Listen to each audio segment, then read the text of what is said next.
Hey guys, what's going on? It's Ash here coming at you today in Clash Royale, this time with returning guest Woody. You guys loved Woody when he was on the first time, talking about the best and the worst cards in the current meta, and then we kind of speculate on what does and doesn't need buffs or nerfs, and then we discuss maybe how or what these cards should get in terms of buffs and nerfs. So a lot to get to, today. Before I do so, I do want to ask you guys, do you want this to be an every other week series where I bring Woody on, or would you rather have it like once a month? I want to know how often you want me to do this. Like I said, he does post every other week. So in the background, guys, by the way, enjoy some tournament gameplay. Started out here by Brian RT, who is actually one of the final 16 in the entire CR North American Open. So that was really cool. He's going to kick things off with his cool Lava Hound clone deck. So guys, make sure you pay attention to the gameplay too. It should be pretty good from a recent Brenchong CWA tournament. And without further ado, let's bring in the man of the hour, Mr. Woody. Alright guys, here I am joined by the Sultan of Stats himself, none other than Woody. Woody, how you doing, man? Doing great. Thanks so much for having me back. Had a blast time and look forward to our next conversation. As do I, my friend. It was actually really great. The last conversation went over really well. People loved hearing you talk about what's popular, what's not popular, and give kind of a background on these cards and maybe some suggestions on how they can up their game. So before we start, why don't you tell us a little bit about what this snapshot is that you do and what it does and maybe does not mean? Certainly. So I've always been really interested in deck building and trying to figure out the best way to dominate the metagame. And so many months ago, I started doing these card popularity snapshots.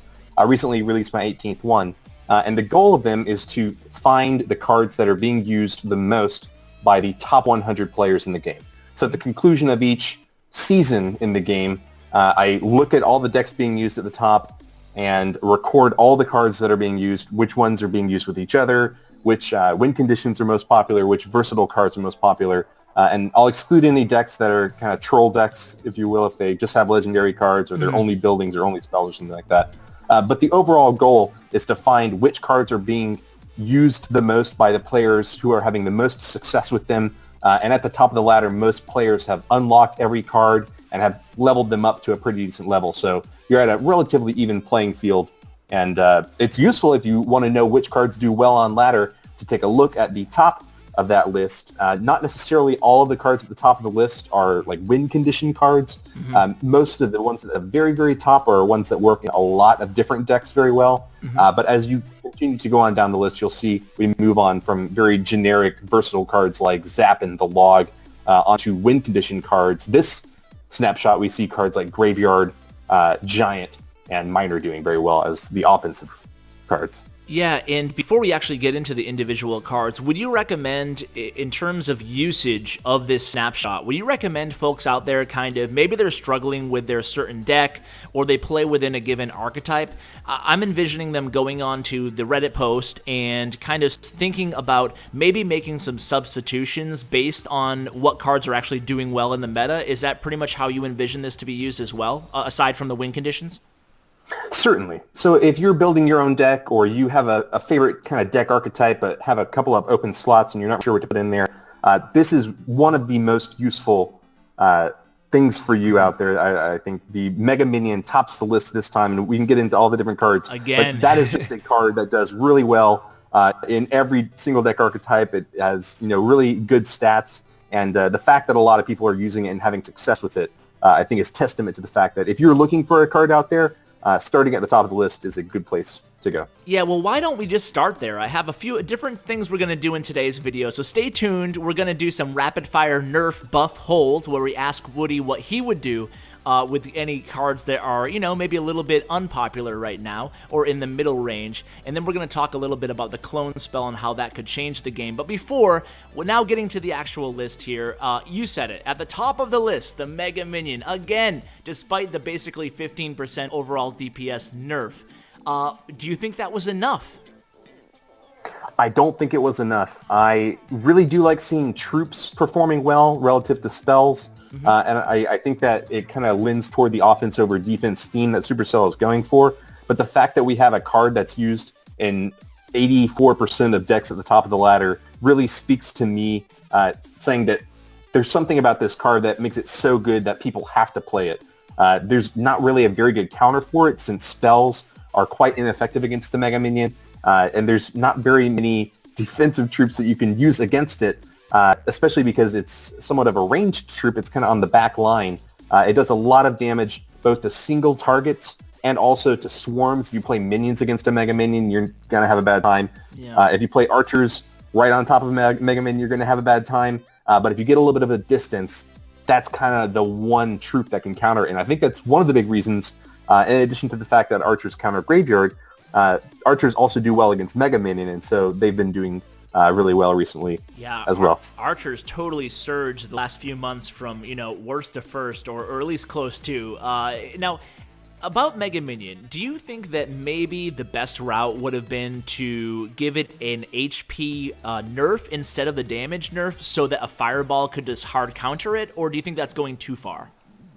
I think that would probably go a little bit too far. The soul of the card is really trying to create this big single flying unit that can dish out either damage to swarms or to big bodies, and it is immune to spells. And I think that you just need to scale back its stats even further. I think the devs were onto the right track there, reducing its DPS, and we've just seen that it's still extremely effective against swarms and against big bodies. You can play it proactively in the back of your base.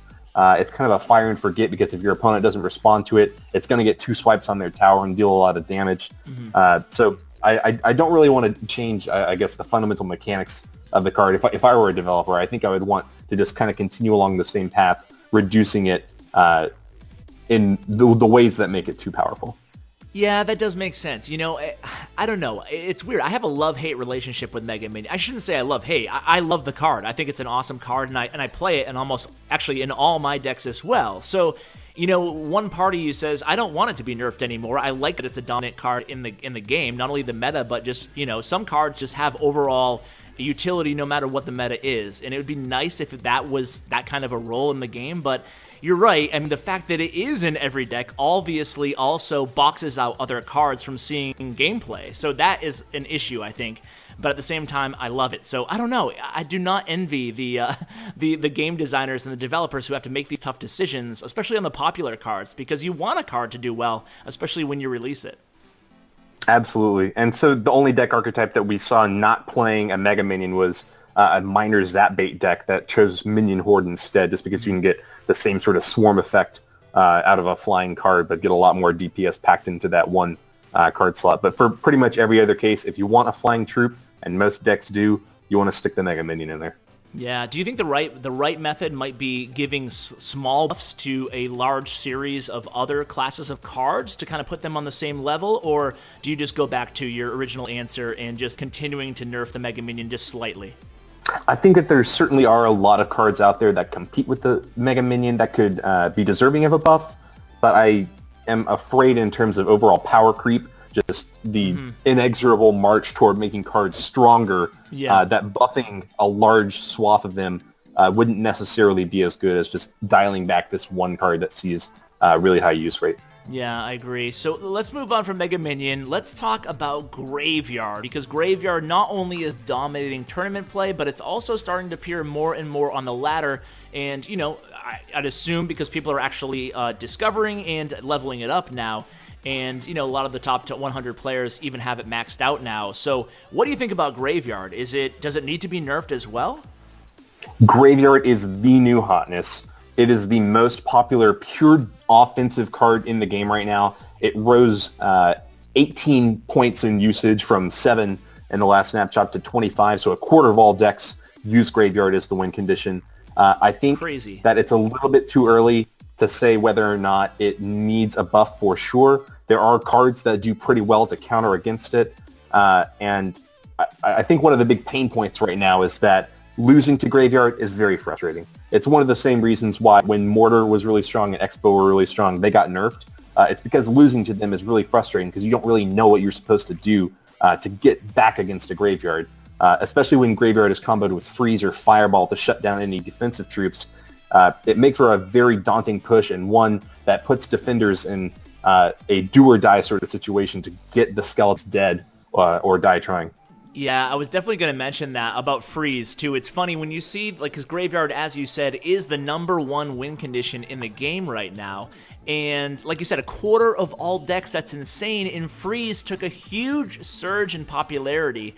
And freeze, you know, it's funny when you see the win condition dominating the meta, all these other cards take the rise with it. And once people started to learn how to counter Graveyard, you know, either using their Ice Golem, their Archers, whatever they were going to counter it with, you start seeing these additional spells basically being added to the meta and taking the surge as well. And freeze is one of them. So freeze, along with, I'm starting to see a few more just Hog Rider freeze decks, even though the Hog Rider, I think it took a little bit of a dip in popularity, but it's still pretty popular up there as a win condition card. So can you talk a little bit about, you know, how these spells vary depending on what the win condition of the deck that people are playing are?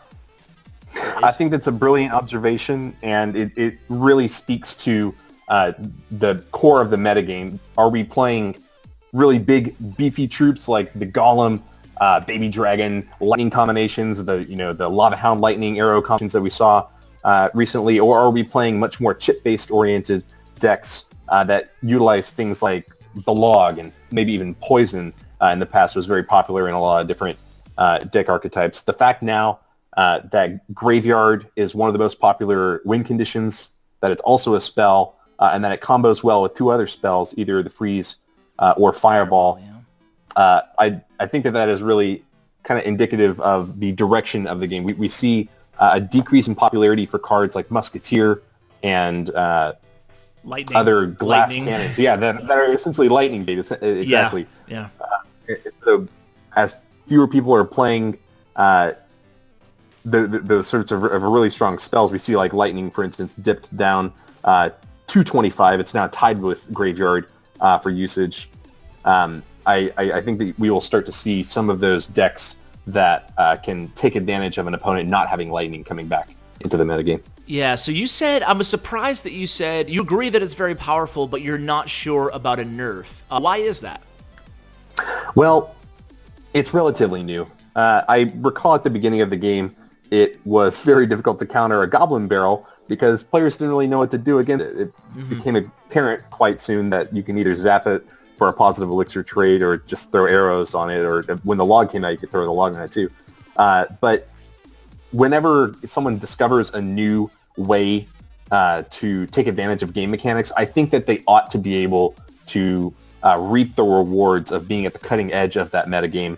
And I'm not yet sure if there doesn't exist a counter to Graveyard. I think that if we see Graveyard really dominant for another couple of weeks, that it should get attention from the Supercell developer team in terms of balancing. But right now, I'm not absolutely convinced that it is purely dominant, or if we just haven't found the right way of setting, our archers or our minions to counter the Graveyard, or, counter pushing the opposite lane to ensure that your opponent can't build up into that 16 elixir push. So. Yeah. You're a really smart guy, and that's, that's something that a lot of people don't have is patience, especially in these mobile games. It seems like people immediately want a nerf or a buff immediately on a certain card. But, I guess I respectfully not disagree, because I think we're kind of in the same boat here, but just based on these tournaments that I'm running, every single day, it seems like literally, and I wish this was an exaggeration, but it's not, but 7 out of 10 of the top 10 in 1K tournaments are running Graveyard. And I know this breakdown is for ladder play, but it just tells me that, wow, I mean, that is a big ratio for a win condition card. It's not like it's a Mega Minion support card. That's huge, So, I think that maybe, I wouldn't be surprised, I guess, if next round of balancing we see a nerf to Graveyard. I'd be pretty surprised if we didn't, actually. But kind of moving on past Graveyard, though, I have a theory that I wanted to run by you. We talked a little bit about this off mic, and it's interesting because you kind of brought up a counterpoint that I wanted to share with everybody else. And my theory is that when Supercell releases cards for Clash Royale, I think the game designer purposely makes them a little bit underwhelming, and I would cite, Elite Barbarians and Tornado, with a huge exception of Graveyard. And I think the thought process there is they don't want people to level up these cards, get these cards, and then immediately have them nerfed and kind of feel deflated. But you kind of brought up a different point, and I thought that was kind of smart as well. Can you kind of talk to that that whole theory that I have? Sure. There's a lot of different ways to approach the introduction of new content in the game, and wanting to make cards, kind of balanced right as soon as they come out is the ultimate goal. But if you want to err on the side of making them a little bit stronger or weaker, you have a few different tools at your disposal if you're someone like Supercell, because you can, after the fact, go in and change it. So we see buffs and nerfs all the time to new cards. You cited Elite Barbarians and Tornado as an example of two cards that are relatively underwhelming, and why they do have a pretty low usage rate right now. And I think that Elite Barbarians in particular are underpowered. I can obviously offer a counterexample, not just in the graveyard that you mentioned, but also in the Mega Minion, which does really well right now on the ladder, and it's one of these relatively new cards. I would bring back Bowler 2 was very underwhelming, when I'm just kind of just spitballing here, but you don't think that most cards are kind of Inferno Dragon, what else? I agree with you that in general, I think that most of the cards, when they become introduced, have been a little bit underwhelming, but you can't just compare them to the most used cards in the game right now. I mean, if you want to compare Inferno Dragon to something like Sparky, or to something like Wizard, which has been in the game since day one, or Giant Skeleton, which has been in the game since day one, those cards are also pretty low on the totem pole. There's a high threshold to get that really, elite card that everyone is willing to use in their deck. And so it just kind of is a grab bag mixture of, trying to get a card in the right spot that people want to play it, but not making it too powerful that it must be played in the deck. Yeah, that does make sense. So you think that they try to, well, obviously they're trying to get a perfect balance, but you're saying that beyond that, you think that they actually might try to make it, maybe a little bit more powerful so people will actually want to play it? Yeah, if a new card comes out and it's not good at all, it's kind of underwhelming. People get disappointed. They, either spend gems or take a lot of time out of their day to grind these grand challenges to get the new cards, and then they realize that they're not very effective. It's not fun. So making cards powerful right off the bat, I think there's something to be said for that, and then scaling them back a little bit if you find that they're too powerful. Yeah, speaking of powerful or not powerful, let's talk briefly about Clone Spell. Have you seen or played it all? I know you have access to the developer build. Have you tried it out? I have tried it out. I actually wound up playing the Clone Spell a lot when I was in Helsinki. It's a lot of fun because it works with a pretty decent variety of decks. I think it works the best in Zap Bait decks, where you're trying to force your opponent off of their typical cycle of cards on defense by just kind of throwing a huge number of cards at them, or a huge number of troops at them. And basically with Clone Spell, you can double any number of troops that you're using. So it's going to work really well with things like Skeleton Army. It's going to work well with Goblin Barrel, I think, with Minion Horde. But it actually also will work well with a couple of other cards that don't typically fit into a Zap Bait deck. I think it's actually going to do quite well with Lava Hound and with Giant Skeleton. If the death damage and the units that spawn on death are consistent with the clones across the normal troops, then there's potential to just make a big surprise factor using the Clone Spell when your Lava Hound or Giant Skeleton, or maybe even Golems, since they spawn Golemites, reach the tower. Yeah, I actually really agree with you. I'm in the camp that Clone Spell might be I don't know, game changer is probably too extreme, but I think it will actually be widely used, especially among skilled players. Like, I think Clone's going to be a skill card. And the reason I say that is basically for the things that you just touched on, the reasons you just touched on, and that is the Zap Bait potential it has. I mean, you can make somebody pay with a Clone Spell. I mean, the people who are lukewarm on the card seem to be saying, based on the leaked footage out there right now, a lot of people seem to be citing, but you can kill the cloned unit with one Zap Spell, who cares? They have like 1 HP. But I think that you really nailed it. This is a skill card that people are going to have to really play in it, at the right time, basically. They're going to have to outcycle their opponent with it, and it's a great bait card. So I agree with you. I think that Clone might be one of the better cards that's been released recently. And speaking of the cards that have been released recently, what do you think about Tornado? Tornado is so underappreciated. I think that we haven't really gotten to the point where it's useful because people haven't really discovered the niche cases that make it useful. But I've seen videos from Pong TV, for instance. There's another post on Reddit recently that showed me, I think it might have even been done by from OJ, that you can pull a Hog Rider from an arena tower onto the King Tower to activate it. Yeah, and we for had 3 elixir, that is just such a huge benefit to be able to activate your King Tower right at the beginning of a match. That's amazing, and I don't understand why we're not seeing more of that right now in actual game. Like I've rarely seen it in game, but I did host a tournament where, you know, like a pros play tournament, and I recorded probably about like a dozen matches of people using the Tornado, and it's funny because I saw it several times. I think Marcel P finished 4th or 5th in the 1K tournament, and he did it twice in the tournament where he pulled the Hog Rider. A Hog Rider once in a Goblin from a Goblin Barrel in the other example. And I think that just activating that King Tower is pretty big, you know? Absolutely. And so as more people experiment with the card, I think that it might be one of these sleeper picks where it's not doing too well right now, but even if it doesn't benefit from a round of buffs, and I think it might get buffed, but even if it doesn't, that people are going to discover sneaky ways of using it. And if Clone Spell becomes really popular, of course, Tornado definitely benefits since it'll one-shot any of the cloned troops. Absolutely. A really nice hard counter to clone. Do you think that the way to buff that card would be to increase the range rather than the DPS? Or the duration? I certainly think it would be. You could change the duration, but the core of the card is the ability to pull troops that your opponent has played into another spot. And you get more versatility in terms of where you can place that Tornado spell, the bigger the radius is. And I think paying 3 elixir to change your opponent's lane of attack is a pretty interesting mechanic, and I'd like to see it see more use on ladder. Yeah, I agree. I think that just even like a half tile improvement on range, it doesn't have to be dramatic. I think that would make a big difference. As you said, it would make it easier to switch lanes on your opponent, and it would make it easier to activate your King Tower with whatever win condition you're trying to pull over in that direction. So let's move on to the last segment. It's going to be the rapid fire nerf, buff, or hold. Woody, are you ready? I'm ready, Clash with Ash. All right, man. So P.E.K.K.A. P.E.K.K.A. needs a buff. For sure.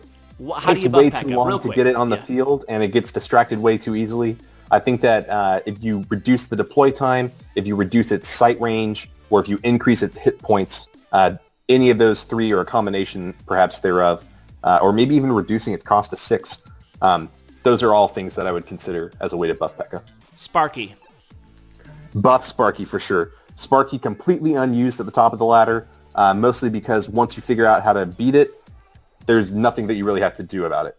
It does do really well in the middle arenas, 5, 6, 7, but I think the fact that you can reset it so easily with Zap and with Freeze and with Ice Spirit makes it very difficult to use at the top. Yeah, with so much log, I mean, it seems like every card that gains popularity, it counters poor Sparky, you know? Like, it used to be Lightning, now it can reset, and then it was, so much log play just made it easier to push it back and counter. Mega Minions in every single deck, and Mega Minions a good counter. But anyway, Dark Prince. Dark Prince needs a buff. I think that they ought to give the Prince and the Dark Prince that charge time that they lost. I think it was either in February or March, way early in the game, but Prince used to be super powerful.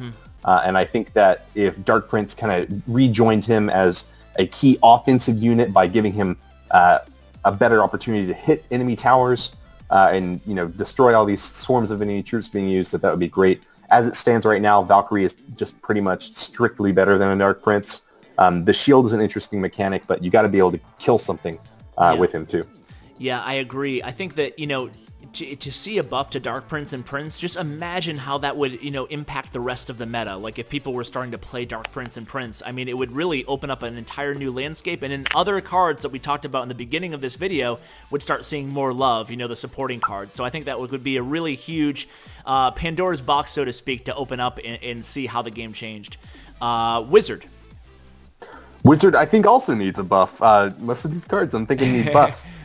We saw 0 usage of Wizard this past card popularity snapshot and also 0 the time before, there's just not a whole lot of, swarmy type targets that we have for the wizard to be shooting down. So he's not really good in the current metagame. I think he's also relatively understated, and also the fact that a lightning can kill the wizard outright just means that it's very difficult to use him overall. The ice wizard is relatively competitive with the wizard, and he costs 2 elixir less, so it doesn't really make a whole lot of sense to me to be playing wizard right now. Definitely need a buff one. Mortar. Buff it. How did I know that was going to be the answer? They call me Woody the Mortar Mauler. I love playing siege decks, and I can tell you that over the past several months, I've been really discouraged from playing Mortar. I think it's extremely difficult to make it work in a deck on ladder right now. I've actually switched to Expo and have been playing different control decks. I actually was playing Bowler Graveyard recently. But whenever I try to find a new Mortar deck, I feel like everything that I play against counters me. And there's no real way to make Mortar work right now. I have seen some people play Mortar Royal Giant combination decks and also even Mortar Expo decks. My Clanbake Turtrigate has been playing that one really well recently. But overall, Mortar, super difficult to use, and deploy time decrease is reasonable in a metagame in which Royal Giant is really popular. Okay, I want to end with the most controversial card in the game right now, the Royal Giant. So, what do you do about Royal Giant? The reason it's not high on your list here is because it's not widely used amongst the top 100 players, but it is incredibly widely used in Legendary Arena as a whole, and below. So what do you think about Royal Giant, Woody? Are you a fan? If so, or if not, how do you fix it? I'll add a disclaimer to your preface there. Royal Giant actually was one of the most popular deck archetypes. We saw 13 instances of a Royal Giant Furnace deck at the top of the ladder, but it is even more oppressively strong lower on down throughout Arena 7, 8, 9. And the reason for that is because it's the sole troop that is a win condition as a common card. Yeah. So it's very easy to get it over-leveled. You see a lot of level 10 players who are able to get a level 12 Royal Giant, level 11 players who can max out their Royal Giant. And that fact alone means that it just has a lot of hit points and does a lot of damage relative to the other cards that he's competing with as a win condition. And so I agree with you. Yeah, I don't even really know what you can do to nerf him because he's relatively balanced under tournament rules. It's just he's insanely strong on ladder because it's super easy to over level him. I really want him to be a card that counters Siege. I think that he should shut down Expo and Mortar decks, and if Expo and Mortar were to become too popular, I would want to see Royal Giant come back. But the fact that he's so reliable as a win condition makes me cringe. I'm really unhappy with that. So I'd like to see, I think, a deploy time increase for the Royal Giant. That would make it a little bit more difficult to just drop him directly on top of the bridge to get some instant chip damage in. It would make it a little bit easier to build up really huge pushes, but you're opening yourself up to attack if you're going to invest 6 elixir on a solely offensive card. And then I think the final component of that is that if you have already taken down one of your opponent's towers, if you drop a Royal Giant directly on their side of the arena to try to get the second tower down, a deploy time increase would give the defender a little bit more of an opportunity to just set something up real quick to defend against the Royal Giant. That's great ideas. I love the deploy time idea, but I mean the problem is no matter what you do to him, he just feels like he's to me at least, and I could be wrong here, but to me in tournament level standards, he seems perfect. Like I wouldn't touch him at all. So anytime you touch him, no matter what you do to him, any kind of a nerf makes him less valuable in tournament play, and he's at risk of being underpowered. Maybe that's just the trade you have to make in order to kind of curb its usage. But yeah, I mean, it's a tough problem there. I feel like I don't envy the designer on that one. But I wanted to ask too, I guess the last question, kind of following up on the Royal Giant point is, do you think it's a mistake, if you were a game designer now, do you think it's a mistake to make win condition cards common? I think it is. And the reason that we just touched on is the fact that it's really easy to over-level your common cards.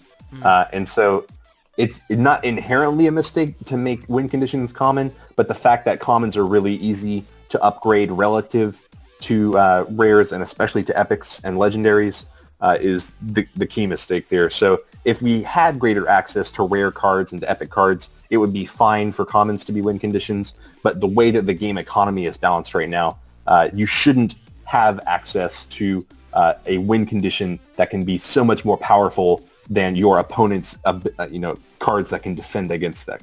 Agreed. I agree with you, man. I think that, rare is that sweet spot for a win condition in my mind, but we'll have to wait and see what they do. Will they take your advice? Well, time will tell, I guess. But, I've taken up a lot of your time, speaking of time, so just wanted to thank you again for coming on. Why don't you tell folks where they can find you? Your streams, especially, are very entertaining. They get me through my workday. So, yeah, let us know where we can find you, man. Certainly. I really appreciate you bringing me on to your channel one more time. I've enjoyed talking with you every single time, and I hope we can do it again. To answer your question, my name is Woody. I'm the leader of Reddit Alpha, a global top 50 clan, and founding member of Reddit's Royale clan system. You can find me out on the Twitterverse at Woody_CR. And like you mentioned, I stream on Twitch. My username is WWoody123. And I'm also here on YouTube. And my channel here is, I believe it's also WWoody123. I should probably have that memorized by now, but I'm sure we can get the link in there. Yeah, it is W123. Well, the links, guys, will all be in the description. So, but thanks again, man. Any shout-outs or anything like that, or are you good to go? I definitely got to give that shout-out to the Reddit Alpha guys. Hope that everyone in the Reddit Alpha clan family is doing well out there and looking forward to competitive events coming up in the near future. Such a great leader. Thanks, Woody, so much, man. I appreciate it.